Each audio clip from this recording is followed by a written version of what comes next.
Trending vocabulary day 2 में आप सभी का बहुत बहुत स्वागत है। मैं आपका इंग्लिश मेंटोर आदित्य भैया दिल की अनंत गहराइयों से आप सभी का स्वागत करता हूं। आज के इस सेशन में हम 10 वर्ड्स देखेंगे, उनके सिनोनिम एंटोनिम देखेंगे और उन्हें याद करने के निमोनिक्स भी देखेंगे। Before I start this session मैं आपको कुछ इंपॉर्टेंट बताना चाहता हूं, क्योंकि आप वोकैबुलरी से डील कर रहे हैं। मैक्सिमम स्टूडेंट्स को पता है, लेकिन बहुत सारे नए स्टूडेंट्स भी इन वीडियोस को देखते हैं, तो उनकी भी हेल्प हो जाएगी। वोकैब को याद करने के 3 प्राइमरली मेथड्स हैं, ठीक है ना। सबसे पहला मेथड जो बहुत समय से यूज होता चला आ रहा है, which is known as PRS method, ठीक है। अभी मैं एक्सप्लेन करता हूं ये पीआरएस मेथड क्या होता है। दूसरा मेथड जिसे हम जानते हैं उसे हम बोल रहे होते हैं mnemonics method, right, which is mnemonics. Mnemonics क्या है, इस पर भी हम बात करेंगे। एंड द लास्ट मेथड जिसे हम बोलते हैं ग्रुपिंग मेथड। क्या बोलते हैं? ग्रुपिंग मेथड, ठीक है।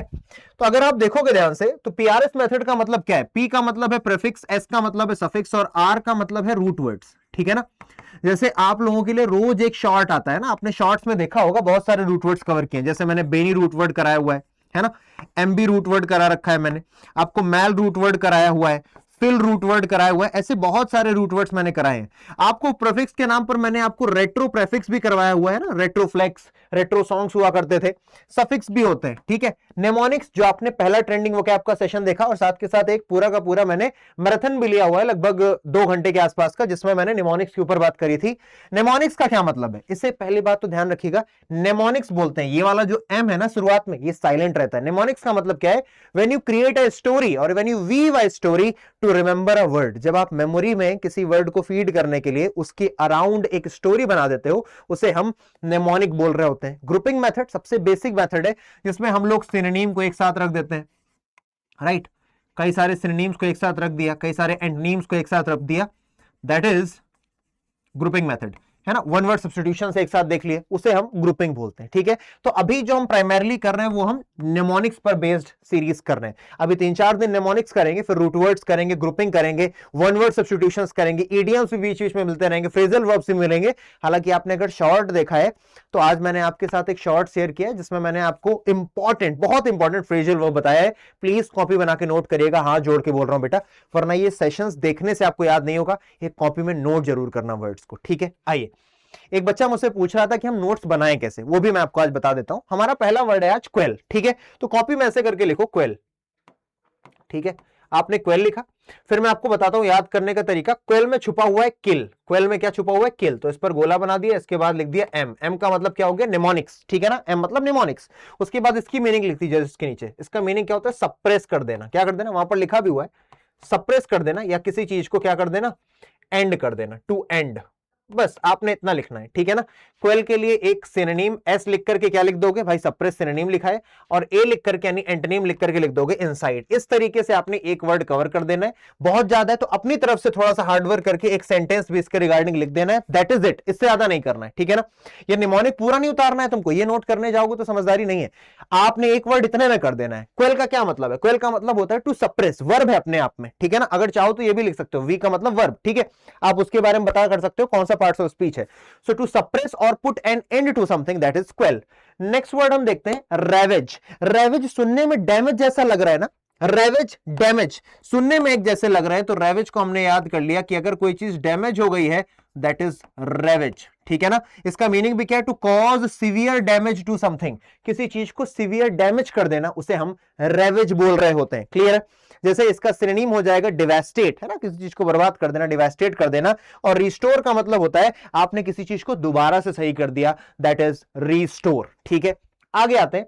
नेक्स्ट वर्ड जानने से पहले आपको बता दूं, अगर आप वोकैबुलरी वर्ल्ड की किताब ले रहे हैं, या फिर आप मॉक टेस्ट में एनरोल कर रहे हैं, या फिर आप महापैक में, या फिर जो लेटेस्ट बैच है आरंभ 3.0 में एनरोल कर रहे हैं, तो आपने कोड ये वाला यूज करना है ADI80, जिससे आपको मेरी मेंटोरशिप मिलेगी, मैक्सिमम डिस्काउंट मिलेगा, और कॉइंस भी यूज कर लेना, एक्स्ट्रा डिस्काउंट मिलेगा। कोड ये लगना चाहिए ADI80।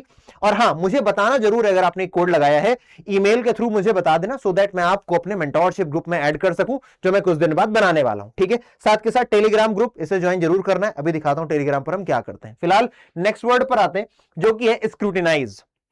स्क्रूटिनाइज वैसे बहुत बेसिक वर्ड है, इसकी स्पेलिंग याद रखना, क्योंकि स्पेलिंग एरर में स्क्रूटिनाइज आ सकता है, ठीक है। स्क्रूटिनाइज का मतलब क्या है बेटा? टू एग्जामिन और इंस्पेक्ट क्लोजली, किसी चीज को बहुत बारीकी से इंस्पेक्ट करना, उसको एग्जामिन करना, उसे हम स्क्रूटिनाइज बोलते हैं। तो स्क्रूटिनाइज में आपको सीसीटीवी जैसी बारीकी देखने को मिल रही है, तो हर चीज गौर से करना। स्क्रूटिनाइज सीसीटीवी चीजों को ध्यान से देखता है, दैट इज स्क्रूटिनाइज, ठीक है ना। इसका सिनोनिम क्या हो जाएगा, इंस्पेक्ट हो जाएगा। आगे आते हैं, टर्बुलेंट। टर्बुलेंट बड़ा इंपॉर्टेंट वर्ड है, सीयूटी 2026 25 में मैंने देखा है, 24 में भी आया होगा, पर मेरे पेपर जो मैंने देखे उनमें मेरे सामने नहीं पड़ा। टर्बुलेंट आपको याद रखना है, टर्बुलेंस से बोलते हैं ना, हवाई जहाज में टर्बुलेंस आ रहा है। टर्बुलेंस का मतलब किसी चीज का पूरी तरीके से हिलडुल जाना, कोलाहल आ जाना, ह्यू एंड क्राई आ जाना। ह्यू एंड क्राई समझते हो, जब एकदम से कोई चीज डिसऑर्डरली हो जाए, ठीक है, that is hue and cry, turbulent. तो कैरेक्टराइज्ड बाय कॉन्फ्लिक्ट, जहां पर कॉन्फ्लिक्ट हो, कंफ्यूजन हो या फिर डिसऑर्डर हो, उसे हम टर्बुलेंट बोलते हैं। अरे यार, देयर वाज अ लॉट, है ना, सच अ टर्बुलेंट सिचुएशन इट इज, है ना, काफी टर्बुलेंट सिचुएशन है। अब जैसे मान लीजिए कि इंडिया और पाकिस्तान अच्छे टर्म्स पर नहीं है और एकदम से लड़ाई वड़ाई होने वाली है, तो कॉन्फ्लिक्ट है ना यार, India and Pakistan are on turbulent situation these days, ठीक है। इसका सिनोनिम क्या हो जाएगा, केओटिक, है ना, केओस है बहुत ज्यादा, है ना, परेशानियां हैं। और इसका जस्ट एंटोनिम हो जाएगा काम, सीरीन, सूद, ठीक है। नेक्स्ट वर्ड है हमारे पास अनवेवरिंग, और अभी हम इसकी प्रैक्टिस भी करेंगे, क्वेश्चंस भी आपको दूंगा। अनवेवरिंग का क्या मतलब है, वेवर का मतलब क्या होता है, जो वेव हो जाए, वेव मतलब लहर, जो लहर जाए, है ना, जो इधर उधर हो जाए। अनवेवरिंग जो अड़ा रहे, अंगद का पैर है भाई, उठा करके दिखा दे कोई, तो दैट इज अनवेवरिंग। हमारा जो डिटर्मिनेशन है, दृढ़ निश्चय, वो अनवेवरिंग होना चाहिए। हमारी जो पढ़ने की इच्छा है, अनवेवरिंग होनी चाहिए। किसी काम को करने की लगन अनवेवरिंग होनी चाहिए, that is the true meaning of unwavering. तो स्टेडी एंड नॉट वीकनिंग, जो कमजोर ना पड़े, है ना, हमेशा एक जैसा बना रहे, दैट इज अनवेवरिंग, ठीक है। सिनोनिम क्या हो जाएगा, स्टेड फास्ट बोलते हैं, क्या बोलते हैं, स्टेड फास्ट। नेक्स्ट इसका एंटोनिम क्या बन जाएगा, हेजिटेंट, जो हेजिटेट कर रहा है, करना है नहीं करते हैं, दैट इज हेजिटेंट, ठीक है। मूविंग अहेड, विकैरियस या फिर वाइकैरियस बोल लीजिए, experience through another persons actions, है ना, जैसे वाइकारियस में मूवी देखकर दूसरे का एक्सपीरियंस जानना, है ना, तो भैया मूवी एक्सपीरियंस, ठीक है, तो वाइकारियस, ठीक है ना। तो किसी परोक्ष अनुभवी दूसरे के एक्सपीरियंस से जाना, experience through another persons actions, उसे वाइकारियस बोल रहे होंगे कि यार तुम्हारा एक्सपीरियंस कैसा था, दैट इज विकैरियस, ठीक है। सो इसका जस्ट सिनोनिम हो जाएगा इनडायरेक्ट, क्योंकि तुम्हारा खुद का एक्सपीरियंस नहीं है, तुम्हारा राउंड अबाउट एक्सपीरियंस है, और इसका एंटोनिम हो जाएगा डायरेक्ट। आगे आते हैं, नेक्स्ट वर्ड है हमारे पास, हाँ ये इंपॉर्टेंट चीज आई ना तुम्हारे लिए बेटा। देखो, रोज आप लोगों को 4 PM पर मैं ग्रामर का सेशंस कर रहा होता हूं, है ना। अभी मैंने प्रोनाउन शुरू किया हुआ है, हम लोग नाउन कवर कर चुके हैं, पार्ट्स ऑफ स्पीच ओवरव्यू हो गया है, फिगर्स ऑफ स्पीच का सेशन हो गया है, ठीक है ना। 4 PM पर ग्रामर का सेशन रहता है। फिर आप लोग देखते हो रोज 11 AM पर आपका वोकैब का सेशन रहता है, ठीक है ना। रोज आपको देखने को मिलेगा वोकैब का एक शॉर्ट भी, ठीक है ना। आपको रोज टेलीग्राम पर एक वोकैब देखने को मिलेगा, जिसको मैं बोलता हूं गुड मॉर्निंग वोकैब, है ना, गुड मॉर्निंग वोकैब। इस तरीके के स्टिकर्स आपको देखने को मिलेंगे, जिसमें वो वर्ड होगा, उसकी मीनिंग होगी, उसका प्रोनाउंसिएशन होगा, उसके सिनोनिम होंगे और उसका एक सेंटेंस होगा। ये सारी चीजें आपको कॉपी में नोट करनी होंगी, जो मैं आपको वोकैबुलरी करा रहा हूं। धीरे धीरे करके आप, और मैं रिवाइज भी कराता रहूंगा, ऐसा नहीं जो मैंने डे 1 पर कराया होगा वो डे 7 8 में भी कुछ ना कुछ ऐसा मिलता रहेगा। रिविजन इसलिए कराता रहूंगा ताकि आप बार बार उन वर्ड से गुजरते रहो, ठीक है। अगर ये 3-4 महीने अगर मैं करा दूंगा ना केवल, तो भी बहुत हो जाएगा, ठीक है। हालांकि मैं कराने वाला हूं पूरा आपको कम से कम मार्च तक, ठीक है। चलिए याद रहेंगे ये सेशन, और रोज आपको शॉर्ट मिल ही रहा है, तो प्लीज बेटा इसको ज्वाइन कर लेना, तुम्हारे लिए बहुत फायदे की बात हो जाएगी। और चैनल को जरूर सब्सक्राइब करना। बाकी पीडीएफ के लिए डिस्क्रिप्शन में लिंक दे रखी है, उस लिंक पर क्लिक करोगे, अड्डा का ऐप होगा तुम्हारे पास पहले से, तो तुम पहुंच जाओगे शो पीडीएफ वाले सेक्शन पर, पीडीएफ तुम डाउनलोड कर पाओगे। अड्डा 24/7 का ऐप नहीं होगा तो पहले ऐप इंस्टॉल कर लेना, उसके बाद तुम रोज पीडीएफ पा पाओगे, ठीक है। मूविंग अहेड, अगला हमारा वर्ड है विस्टफुल। विस्टफुल का क्या मतलब है, हैविंग अ फीलिंग ऑफ वेग और रिग्रेटफुल लॉन्गिंग, ठीक है, रिग्रेटफुल लॉन्गिंग। तो विस्टफुल में पुरानी यादों में खोया उदास चेहरा छुपा है ना, विस्टफुल, है ना, कि भैया बड़ा ट्विस्ट है, उसके चेहरे पे बड़े ट्विस्ट पड़ गए, यानी कि उदास हो रखा है। क्यों, क्योंकि उसके अंदर फीलिंग है। वेग का मतलब क्या होता है, थोड़ा सा रिग्रेटफुल, पुरानी भावनाएं हैं। लॉन्गिंग का मतलब होता है किसी चीज को पसंद करना, अट्रैक्शन, टेम्पटेशन, तो उसी को बोलते हैं wistful. I am feeling wistful today, adjective है, यार बहुत दिनों से घर नहीं गया हूं, आई एम फीलिंग विस्टफुल, आज घर की याद आ रही है ना, तो रिग्रेटफुल लॉन्गिंग। जैसे कि मान लो तुम्हारा ब्रेकअप हो गया, है ना, तुम्हारी गलती से हुआ, यार वो कितनी सही थी यार, गलत किया मैंने यार, today I am really wistful यार, है ना, तो तुम बुरा फील कर रहे हो ना, रिग्रेट फील कर रहे हो, तुमने गलत किया। इसी का सिंपल वर्ड हो जाता है नॉस्टैल्जिया, ठीक है ना।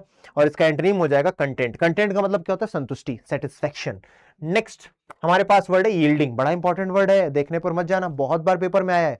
यील्डिंग का मीनिंग क्या है, यील्डिंग का मीनिंग है फ्लेक्सिबल या फिर रेडी टू कंप्लाई, है ना, जो किसी बात को मानने को रेडी रहता है उसे बोलते हैं फ्लेक्सिबल या फिर रेडी टू कंप्लाई। निमोनिक देखोगे अगर तो यील्ड प्लस आईएनजी, जल्दी से मान जाने वाला, यील्ड का मतलब होता है मान लेना, है ना, जो जल्दी से मान ले वही यील्डिंग है, जो ज्यादा दिक्कत ना करे ना, फ्लेक्सिबल है जो, अगर आप तुम बोलो कि यार सर लास्ट रात में क्लास कर लेते हैं, अभी मैं क्या करूंगा, जो मैं आपको सेशंस लेता हूं ना, जैसे प्रोनाउन पढ़ाया, तो प्रोनाउन की प्रैक्टिस रात में करेंगे अपन, 50 क्वेश्चंस इंपॉर्टेंट, लगभग 7-8 बजे के टाइम पर हम करेंगे, मैं बताऊंगा आपको कब करेंगे, ठीक है। सिनोनिम देखिए, कंप्लायंट, और एंटोनिम हो जाएंगे रेजिस्टेंट, ठीक है। आगे आते हैं, अगला है प्रूडेंट। प्रूडेंट का मतलब क्या है, acting with care and thought for the future, उसे बोलते हैं प्रूडेंट, है ना। जो वाइज है इसको हम क्या बोलते हैं, वाइज भी बोलते हैं। तो प्रूडेंट को याद करने का तरीका, प्रूडेंट, ओबीडियंट सुनने में लग रहा है ना, प्रूडेंट ओबीडियंट, तो जो ओबीडियंट होते हैं वो कैसे होते हैं, अक्सर वाइज होते हैं ना, वो हमेशा फ्यूचर को सोच करके चलते हैं ना, केयर के साथ ध्यान से चीजों को करते हैं ना।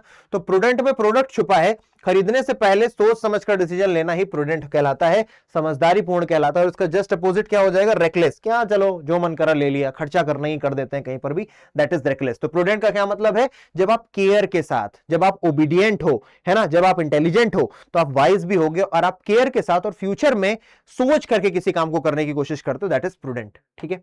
आगे आते हैं एडामेंट, बड़ा प्यारा वर्ड है, जो एडामेंट है यानी कि जो अड़ा हुआ है, जो अड़ा हुआ है वो कैसा हो जाता है, वो जिद्दी होता है। तो अड़ा हुआ है तो एडामेंट है। एडामेंट का मतलब क्या है, refusing to change one's mind, unyielding, जो अपना मन नहीं बदलना चाहता, जिसने बोल दिया तो बोल दिया, अनयील्डिंग भी बोलते हैं, और साथ के साथ इसी को बोलते हैं हम लोग ओपिनियोनेटेड।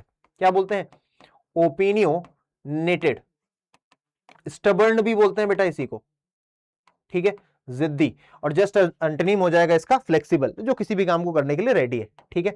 चलिए अब क्वेश्चंस करते हैं। तो हमने इस तरीके से 10 क्वेश्चंस और उनके एक एक सिनोनिम एंटोनिम करके 30 वर्ड्स कवर किए, ठीक है ना, 30 वर्ड्स कवर किए। अब चलिए इनके क्या बोलते हैं कि कुछ क्वेश्चंस करते हैं। टू सप्रेस और पुट एन एंड टू, किसी चीज को सप्रेस कर देना, सप्रेस एंड कर देना, किल, क्वेल, यस क्वेल, पहला ऑप्शन करेक्ट है। क्वेश्चन नंबर 2 देखते हैं बेटा, टू एग्जामिन और इंस्पेक्ट, एग्जामिन करते हैं तो स्क्रूटिनाइज करने को बोलते हैं, ठीक है ना, तो ऑप्शन नंबर डी हमारा करेक्ट हो जाएगा। नेक्स्ट है, विच वर्ड मींस स्टेडी और नॉट वीकनिंग, बताइए, एंड नॉट वीकनिंग, जो स्टेडी है, जो बिल्कुल भी क्या वीकनिंग नहीं हो पा रहा है, दृढ़ निश्चय, ठीक है, जब आप वेवर नहीं हो रहा तो उसे हम क्या बोलते हैं, अनवेवरिंग बोलते हैं, ऑप्शन नंबर सी करेक्ट हो जाएगा। विस्टफुल, यील्डिंग नहीं होगा। 3 मैंने बताए, चौथा और पांचवा आप बताओगे, बट बिफोर दैट मुझे चाहिए बेटा रोज आप लोगों के कमेंट, मुझे आप सभी से रोज, जितने भी लोग देख रहे हो, जो क्वेश्चन मैं पूछता हूं प्लीज कमेंट किया करो, सेशन कैसा लगा जरूर लिखा करो, दैट मोटिवेट्स मी बेटा, and you can do at least this to motivate me, है ना। मैं तुम्हारे लिए इतने सेशंस लेता हूं यार, मैं बड़े भाई के तरीके बोलता हूं, मैं भैया आदित्य भैया लिखता हूं, अगर अपने, है ना, इंग्लिश विद आदित्य भैया लिखता हूं तो आदित्य भैया के तरीके रहता हूं यार, एक बड़े भाई के तरीके में डील करता हूं तुमसे, ठीक है, तुम भी बड़ा भाई मान के चलो। हाँ, एक बच्चा पूछते हैं कभी कभी कि भैया कैसे बैच में एनरोल कर रहे हैं, तो उसके लिए Adda24/7 के ऐप पर जाओगे, ठीक है ना, 3 ही बैचेस हैं, ठीक है, या तो तुम महापैक प्रो की तरफ जाओगे, ठीक है ना, या तो महापैक प्रो में क्या होगा, सारी किताबें घर पर आएंगी, या तो तुम्हारे को महापैक में एनरोल करोगे, इधर से इधर जाने में प्राइस घटता चला जाएगा। महापैक में जाओगे, यहां पर तुम्हें ई बुक्स मिल जाएंगी, ठीक है ना, मॉक टेस्ट दोनों में मिल रहे होंगे तुमको, ठीक है ना, मॉक टेस्ट हर लेवल के मिलेंगे तुमको, है ना, यहां पर तुमको मॉक टेस्ट मिल रहा होगा जो तुमको चैप्टर वाइज, यूनिट वाइज और पूरा का पूरा।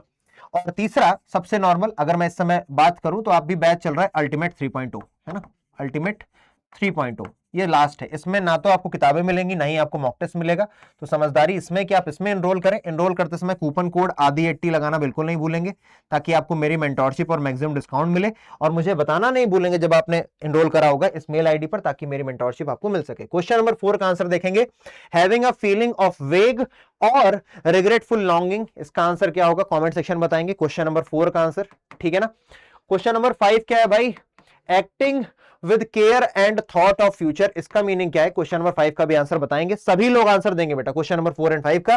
बाकी सेशन कैसा लगा बताएंगे, मिलते हैं नेक्स्ट सेशन में, तब तक अपना ध्यान रखिए, टेक केयर, जय हिंद गाइस।